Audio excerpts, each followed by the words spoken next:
फिर बीमार है। फिर अस्पतालों में भीड़ के दावे हैं।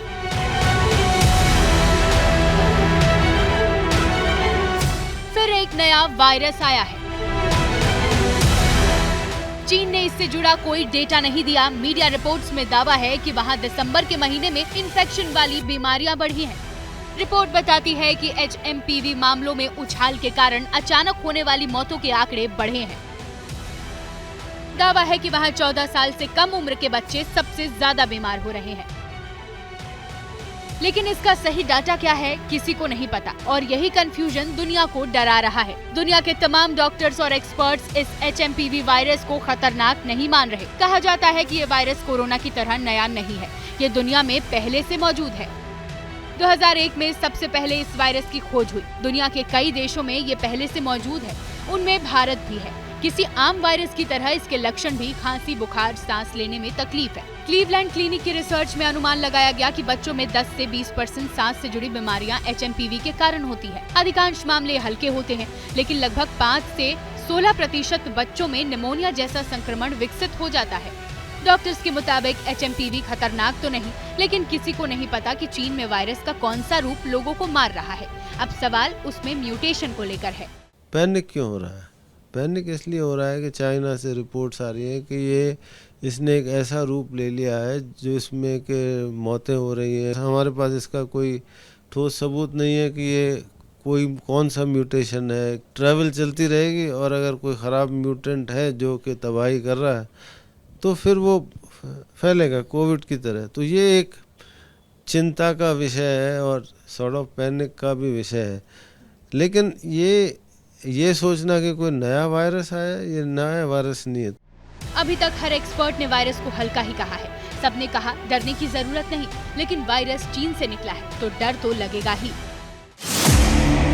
हेल्थ एक्सपर्ट्स ने HMPV वायरस के बारे में यह स्पष्ट किया है कि यह वायरस कोई नया वायरस नहीं है।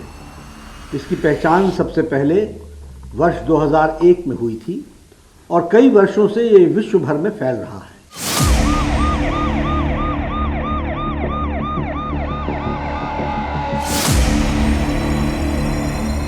HMPV वायरस पहले से भारत में मौजूद था। किसी आम वायरस की तरह ये भी सर्दियों में लोगों को बीमार करता है। खासकर बच्चे इसकी चपेट में जल्दी आते हैं।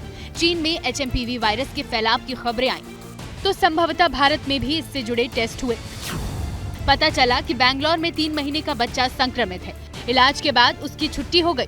दूसरा बच्चा 8 महीने का है, फिलहाल उसकी तबीयत ठीक है। तीसरा बच्चा अहमदाबाद का है, वो 2 महीने का है, उसका इलाज चल रहा है।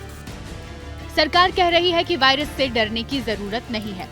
हमें ऐसा नहीं लगता इन द सेंस कि यहाँ पे मेटान्यूमो वायरस एक नॉर्मल रेस्पिरेटरी वायरस है जो जुकाम जैसी बीमारी करता है, या कुछ लोगों में फ्लू जैसे सिम्टम्स हो सकते हैं, खासकर जो बहुत बूढ़े लोग हैं या बहुत 1 साल से कम उम्र के बच्चे हैं।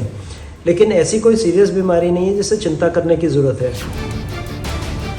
चीन में HMVP के बढ़ते मामलों पर 2 दिन पहले स्वास्थ्य मंत्रालय ने बैठक की। बैठक में कहा गया कि चीन में वायरस को लेकर अभी जो स्थिति है वो असामान्य नहीं है, बिल्कुल नॉर्मल है। क्योंकि ये फ्लू का मौसम है तो अभी ऐसी बीमारियां होती रहती हैं। बैठक में डॉक्टर्स और एक्सपर्ट्स से सांस से जुड़ी बीमारियों से जुड़े सवाल किए तो पता चला कि आंकड़े बिल्कुल नॉर्मल हैं। कोविड की तरह अचानक सांस से जुड़ी बीमारियां नहीं बढ़ी हैं। सरकार ने संसद में भी बताया था कि अभी देश में ऐसा कोई वायरस नहीं है जो खतरनाक वायरस की श्रेणी में आता हो। हालांकि सरकार चीन की स्थिति पर नजर बनाए हुए है। फैसला किया गया कि अब HMPV की टेस्टिंग के लिए लैब्स की संख्या बढ़ाई जाएगी और पूरे साल उसके रिजल्ट्स की निगरानी होगी। बैठक में एक राहत देने वाली जानकारी भी मिली। बताया गया कि अभी देश किसी भी उभरती स्वास्थ्य चुनौती का तुरंत जवाब देने के लिए तैयार है, इसलिए चिंता की बात बिल्कुल नहीं है। For exclusive and insightful videos, subscribe to our new channel ABP Live Premium.